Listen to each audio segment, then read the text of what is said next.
Ben voilà, donc merci de m'avoir invité. J'étais aussi un peu surpris parce que je travaillais un peu dans mon coin sans rien demander à personne. Donc j'étais étonné qu'on vienne me demander quelque chose. Peut-être vous... Voilà, oui, je suis docteur en droit, mais ma thèse, c'était en fait 80% de la criminologie, au moins. Mais j'ai pas de titre en sciences sociales, et donc un jour je me suis dit que c'était quand même embêtant et que comme je publiais, j'allais me lancer dans une thèse qui est une thèse sur article, ce qui est un peu plus facile à gérer quand on est dans ma situation, c'est-à-dire qu'on n'a pas vraiment un temps plein à consacrer à ça. Alors, je ne sais pas, vous trouverez peut-être pas que ce que je vais vous dire est très intéressant, mais je vais essayer de vous parler de pourquoi je travaille avec Envivo et comment j'en suis arrivé là, on va dire. Ça sera très concret. Malheureusement, la fois dernière, j'ai pas pu être présent. J'aurais voulu être là, mais vous avez décidé de faire ça en plein milieu des congés scolaires et j'avais pris une semaine de congé. Enfin voilà. Et donc, je vais me lancer. Alors, quel est mon projet? Mon projet de thèse, en fait, c'est théoriser, c'est proposer une théorisation du rapport de nos sociétés contemporaines à la mobilité d'une manière très large. C'est-à-dire que ça porte à la fois sur, on va dire, l'élucidation des représentations sociales de la mobilité, c'est-à-dire finalement comment dans nos sociétés se représente-t-on ce que c'est être mobile. Euh, Théoriser les représentations sous-jacentes de l'espace-temps, c'est-à-dire finalement, on ne peut pas penser la mobilité sans penser l'espace-temps, puisque la mobilité est un rapport à l'espace-temps, et clarifier, enfin faire une proposition de ce qui serait ce que j'appelle une normativité mobilitaire, c'est-à-dire en gros essayer de clarifier en quoi pourrait consister aujourd'hui l'injonction à la mobilité. Voilà, ça c'est un volet théorique qui a débouché sur un ouvrage qui est paru au début de cette année, que j'ai écrit avec Bertrand Montulet. Et la deuxième phase, celle à laquelle j'essaye de m'atteler quand j'ai du temps, c'est à une mise à l'épreuve de ce cadre théorique-là. Et c'est ça, évidemment, dont je vais vous parler essentiellement. Donc, l'aspect théorique part de recherches faites par Bertrand Montulet, anciennement chercheur ici en sociologie des mobilités, sur les représentations de l'espace-temps en lien avec des pratiques de mobilité physique. Et alors, par rapport à ça, si vous voulez, moi j'ai fait ma thèse en droit sur la médiation pénale, et en fait sur les rapports de pouvoir et d'autorité au sein de l'entretien, au cours de l'entretien de médiation pénale, si vous voulez. Et c'est en discutant avec Bertrand, qui était mon voisin de bureau, en gros en lui disant voilà ce sur quoi je viens de travailler, et toi sur quoi tu as bossé, etc., que l'idée nous est venue qu'il y avait beaucoup de points communs entre sa thèse sur les représentations de l'espace-temps et ma thèse sur la médiation. Ça n'était pas du tout évident a priori, mais il me semblait qu'en fait, des domaines qu'il avait explorés pouvaient m'aider à continuer de mieux comprendre mon champ. Et j'avais l'impression que certaines des choses que j'avais explorées pourraient l'aider à aller plus loin dans sa propre réflexion sur les rapports à l'espace-temps notamment. Alors ce qu'on a fait à ce moment-là, c'est qu'on a mis en place une démarche très inductive, c'est-à-dire qu'on a commencé à prêter attention à toute une série de discours publics. Évidemment, moi, j'ai dû un peu me mettre au courant des études de mobilité, ce qui était a priori pas mon champ. Et on a aussi créé un petit séminaire qui était très confidentiel, mais qui réunissait des praticiens. Et en fait, on essayait de discuter avec des gens, par exemple, qui gèrent l'aide sociale ou qui sont plutôt dans le management et des choses comme ça, essayer de comprendre comment ils pensaient en termes de mobilité, d'espace-temps, etc., et de leur faire des propositions et de voir comment ils réagissent. L'idée était de se dire qu'on allait essayer de mettre en place quelque chose qui pourrait leur parler tout en, quelque part, clarifiant, on va dire, leur cadre de pensée. Évidemment, tout ça c'est rigolo, hein, de faire de l'inductif, c'est très amusant, mais il y a un moment, il faut retomber sur Terre, et donc il faut d'une part concrétiser, et donc faire une proposition qui fait plutôt système, mais surtout, et c'est là que ça peut devenir plus douloureux, il faut mettre cette proposition à l'épreuve. Et bon, moi, ce que j'ai choisi de faire, en toute logique, puisque moi je travaillais sur les questions pénales, c'est de mettre ça à l'épreuve par rapport à un champ qui est un champ particulier, qui est la question de la prison, qui est évidemment très familier au champ de la criminologie, et qui, a priori, n'a aucun rapport avec la mobilité. Donc l'idée, c'était bien ça, c'était de se dire que si on trouve du DDT dans la graisse des phoques au pôle Nord, où les épandages de DDT sont assez rares, c'est qu'il y a du DDT partout. L'idée, c'était que si dans les discours sur la prison, on trouve quelque chose qui relève de l'appel à la mobilité, alors ça pourrait aider à démontrer l'importance de cette thématique de la mobilité dans nos façons de nous représenter le monde et dans nos façons de normer le monde, on va dire. Je vais très très vite, hein, malheureusement, je peux pas. Donc tout ça est extrêmement schématique. Quelques principes de base, hein, de ce qu'on a essayé de mettre en place. Bon, la première idée de base, forcément, c'est que les représentations sociales de la mobilité, elles dépendent des représentations sociales de l'espace-temps. En fait, dans les études de mobilité aujourd'hui, il y a assez peu d'interrogations sur, en fait, c'est quoi l'espace, c'est quoi le temps et c'est quoi être mobile. Il y a beaucoup de recherches sur qui bouge pour aller de où à où, pourquoi, dans quel cadre, est-ce que ce sont des mobilités récursives ou des mobilités à sens unique, etc. Mais il y a relativement peu d'intérêt pour la question de qu'est-ce que c'est être mobile, pas au sens physique du terme, mais au sens social du terme, c'est-à-dire comment une société fait pour identifier quelque chose comme étant mobile et autre chose comme étant immobile. Par exemple, pourquoi dans notre société, une mère de famille qui passe 2 heures par jour dans sa voiture pour conduire ses gosses à tous ses rendez-vous n'est pas considérée comme mobile, alors que quelqu'un qui va une fois par mois, 3 jours au siège social de sa boîte en Californie est considéré comme mobile. Voilà. Qu'est-ce qui fait que, quelles sont les représentations qui nous amènent à identifier certaines choses ou certaines personnes ou certains comportements comme relevant de la mobilité et d'autres pas. L'idée était d'étendre la réflexion aux espaces à la fois matériels et non matériels, c'est-à-dire sortir de l'idée des études de mobilité qui veulent que finalement la mobilité c'est quelque chose qui se passe dans l'espace physique. En gros, on est mobile quand on se déplace dans la rue. Et par exemple, tout le reste, c'est soit de l'immobilité, soit des mobilités virtuelles. Par exemple, discuter par Skype avec quelqu'un en Chine, c'est peut-être une mobilité, parce que quelque part on va à la rencontre de quelqu'un, mais c'est du virtuel. Nous, ce qu'on a voulu faire, c'était prendre au sérieux l'idée que les catégories d'espace et de temps sont des catégories d'entendement fondamentales et que finalement elles nous aident à penser aussi bien la réalité physique, auxquelles on les a appliquées évidemment en premier lieu, mais aussi nos relations sociales, et c'est finalement quelque chose qui est assez commun en sociologie. Hein. Si on peut parler de proximité sociale, de mobilité sociale, de champ et de choses du genre, c'est bien parce qu'on peut s'imaginer ou on peut penser le social au travers de catégories qui sont des catégories spatio-temporelles. Alors, pour les sociologues, c'est plus facile à expliquer quand je suis face à des géographes qui ont, à ce moment-là, une petite réticence. Alors, l'idée, c'était de revenir sur un des acquis de la recherche de Bertrand Montullet, à savoir l'idée qu'on était face à un changement. Lui avait, on va dire, établi une typologie entre deux formes de rapport à l'espace-temps, une forme limite qui est fondée sur l'idée de la frontière, et ce qu'on a renommé une forme flux, qui est fondée sur l'idée de réseau. Je n'ai pas le temps de vous expliquer, croyez-moi sur parole, l'idée c'est de faire ça. En fait, non, achetez mon bouquin, pardon. Mais donc, l'idée c'est qu'il y a un passage, qui a donc en quelque sorte une tension entre deux modèles, on va dire. Le modèle de la forme limite serait plutôt un modèle qui relève de la modernité, au sens modernité industrielle du 19e siècle, on va dire, et la forme flux serait plutôt quelque chose qui serait en émergence depuis, grosso modo, le courant des années 60. Ce sont des modes de représentation de l'espace-temps. Et quand je dis espace-temps, c'est parce que espace et temps sont pensés comme étant nécessairement liés. Et comme nos représentations de l'espace-temps auraient évolué, nos représentations de la mobilité auraient évolué. On est en fonction de la façon dont on se représente ce que sont l'espace et le temps, on ne va pas se représenter de la même manière ce que c'est être mobile dans cet espace-temps. Et donc ici, l'idée, c'est le passage d'une mobilité franchissement, fondée sur le franchissement d'une frontière, à une mobilité dérive, qui est plutôt un phénomène constant, qui pose plus la question de est-il possible d'être immobile que la question de est-il possible d'être mobile. Dans ce contexte-là de représentation, l'idée, c'est que nous proposons l'hypothèse de l'émergence d'un idéal mobilitaire, c'est-à-dire d'une valorisation de la mobilité pour elle-même. La grammaire qu'on a dégagée se fonde en gros sur 4 impératifs. L'impératif d'activité, il faut toujours être en train de faire quelque chose, quoi que ce soit. L'activation, la mobilité qu'on développe, l'activité qu'on développe, elle doit être de notre propre initiative, et ça ne doit pas être une obéissance, on ne doit pas attendre une sollicitation du monde extérieur pour se mettre en mouvement.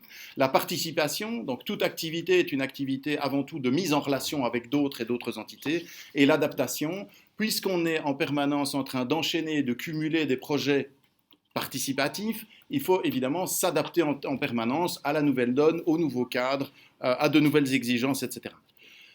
Voilà pour le résumé d'un livre en 10 minutes. Alors, maintenant, d'un point de vue concret, en vivo, pourquoi, comment, etc. Alors, quel est mon souci? Mon souci, c'est de confronter finalement cette proposition théorique à un matériau. Alors, il faut aussi être réaliste. Je n'ai pas le temps, voilà, d'aller faire des interviews ou des observations prolongées en prison pour voir ce que pensent, comment agissent dans l'espace les acteurs de la prison. Voilà, malheureusement, je n'ai pas ce temps-là, j'aurais bien aimé, mais ce n'est pas possible. Donc, quelle est l'idée? C'est de prendre un discours sérieux, comme aurait dit Foucault, sur la prison. Et ce discours, en fait, il m'a été judicieusement fourni par le législateur, parce qu'en 2005, la Belgique a adopté sa première loi pénitentiaire. Et donc une loi qui entend régir tout ce qui se passe à l'intérieur de la prison. Les communications, l'accès aux visites, le courrier, le régime pénitentiaire, la discipline et les principes fondamentaux de la prison. C'est-à-dire pourquoi on met des gens là, afin de faire quoi, quels sont les principes directeurs de la vie en prison. L'avantage, c'est que ce n'est pas une loi qui s'est faite en gros sur un coin de table, mais c'est une loi qui a été très longuement préparée par une commission d'experts, la commission dite commission Dupont, du nom de Lieven Dupont, son président, qui a remis un rapport très conséquent qui est en fait devenu l'avant-projet de loi, qui a été ensuite discuté, etc. Ce qui fait qu'au terme du processus, on se retrouve avec environ 1500 pages de travaux parlementaires comprenant un rapport de commission, un exposé des motifs du ministre en charge, des discussions sur des principes, sur les amendements, etc. Et tout ça, en fait, finalement, constitue de manière assez opportune un discours dans lequel on se pose une question, c'est comment imaginer une société qui, au XXIe siècle, soit légitime. Parce que ce n'est pas comme ça qu'il pose la question, mais clairement, ce qui est sous-jacent, c'est ça. Pourquoi? Parce que la prison est une nouvelle fois en crise, que la prison est un vieux machin qui date du 19e siècle, mais qui survit à peu près à tout ce qui peut arriver, c'est-à-dire que s'il y a bien une constante dans nos sociétés, c'est la prison, et ça tient d'ailleurs un peu du miracle, et ici, quelque part, on pourrait, pour caricaturer, dire que l'ambition, c'est aussi comment sauver la prison. C'est-à-dire, personne n'imagine plus, comme dans les années 70, abolir la prison, hein, les abolitionnistes, on n'en parle plus, ou très très peu. Donc on va conserver la prison, oui, mais comment justifier de conserver une prison qui est un échec, mais patent, et un échec patent depuis très longtemps.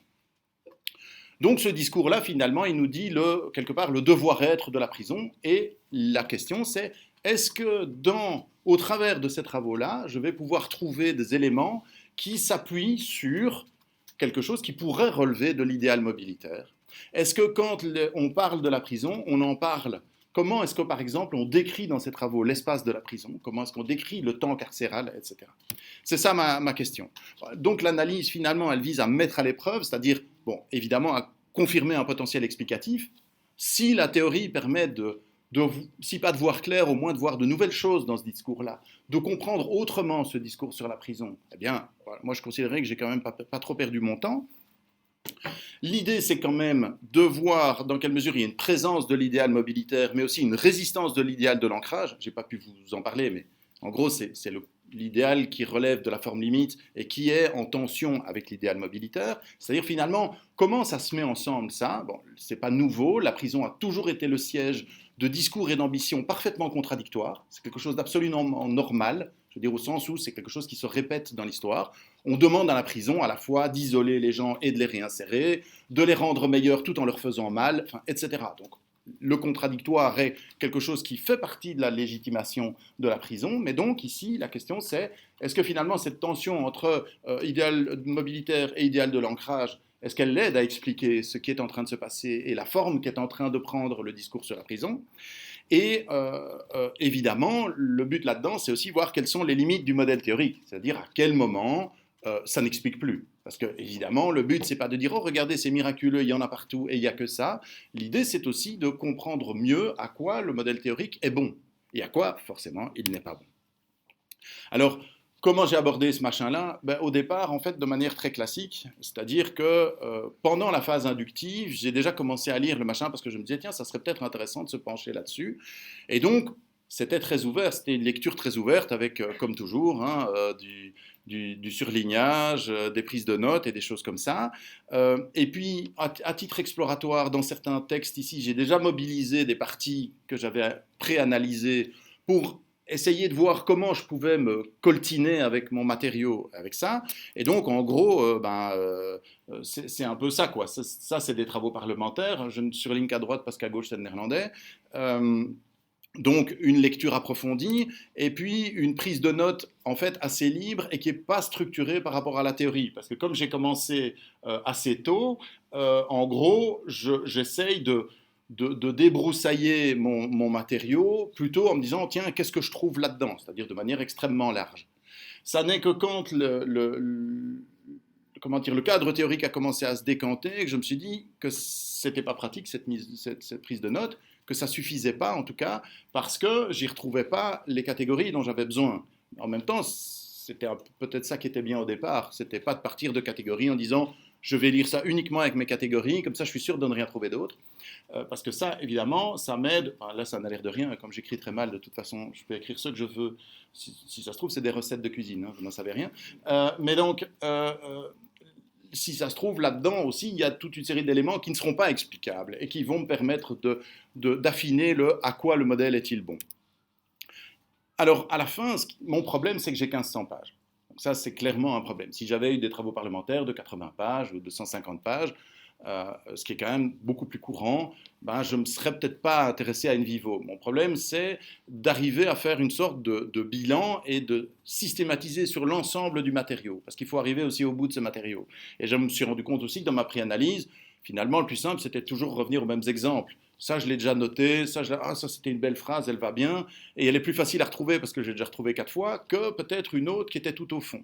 Or, InVivo, en discutant avec des collègues, je me suis rendu compte que ça permettait d'avoir des bilans sur des codages et d'avoir alors sous les yeux, en parallèle, tous les éléments qu'on a considérés en cours de codage comme relevant d'une certaine logique, d'un certain type de raisonnement. Ça, c'est premièrement ce qui m'intéressait. Faire le tri dans un matériau qui était trop grand pour être maîtrisé en papier, si vous voulez. En tout cas, avec mon désordre par rapport au papier. Évidemment, la recherche ici, l'idée, c'était de tout relire et tout recoder en étant beaucoup plus spécifique par rapport à la théorie qui était en voie de finalisation et puis maintenant finalisée a priori. Donc, il y a un codage, d'une part, qui est basé sur la théorie, c'est-à-dire en gros, j'ai repris les éléments, notamment les idéaux mobilitaires, etc., pour pouvoir faire des codages par rapport à eux. Et puis, il y a un codage plus large, qui est un codage basé sur des thématiques, c'est-à-dire le contexte de l'intervention, c'est-à-dire tout ce que le législateur dit sur pourquoi il agit aujourd'hui, quelles sont les crises de la prison, pourquoi est-ce qu'il faut répondre à certains défis, etc.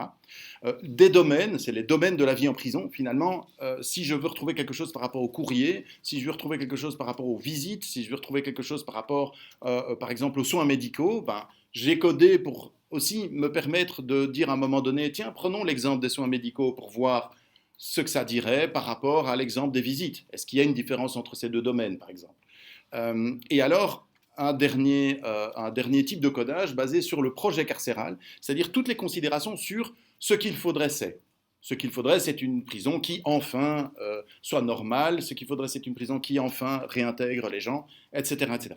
Et donc, c'est en combinant ces différentes approches, c'est-à-dire une approche finalement très cadrée, et alors à ce moment-là très déductive, partant de la théorie, et une approche plus large pour essayer de... Oui, j'y suis presque.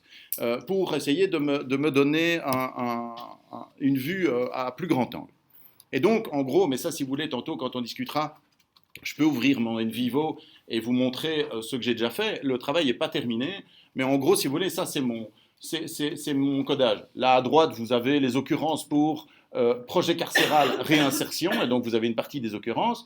Et en fait, ce que vous voyez dans la colonne du milieu, ce sont tous mes codes, qui sont des codes hiérarchisés. Donc, vous avez, par exemple, ici, projet carcéral, amendement, discussion, finalité de la prison, incapacitation, individualisation, légalité, limitation à la privation de liberté physique, etc., etc. Donc, c'est toutes les ambitions. Ce que nous cherchons à faire, c'est à limiter le préjudice causé par la prison. Ah ben voilà, ça rentre ici. Ce que nous voulons faire, c'est individualiser au maximum la peine de prison. Ah ben alors ça rentre là, etc.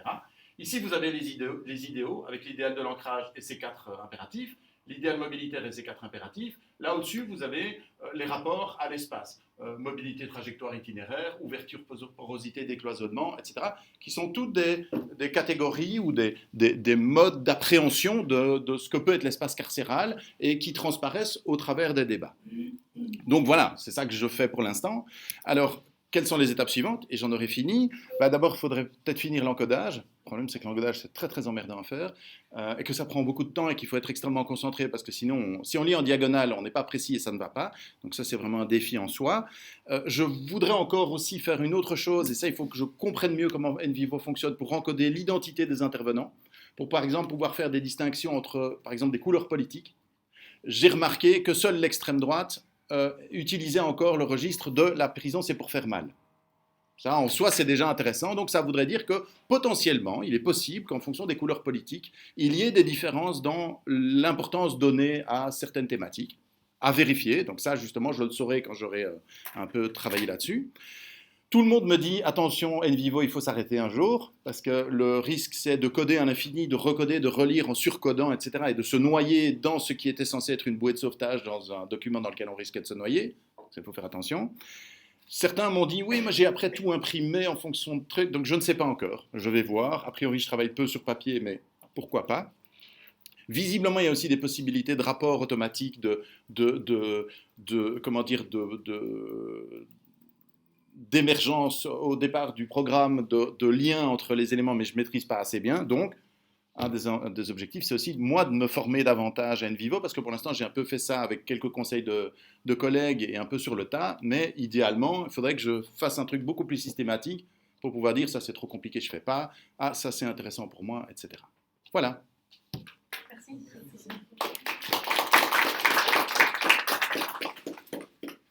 Merci beaucoup. Donc, on va passer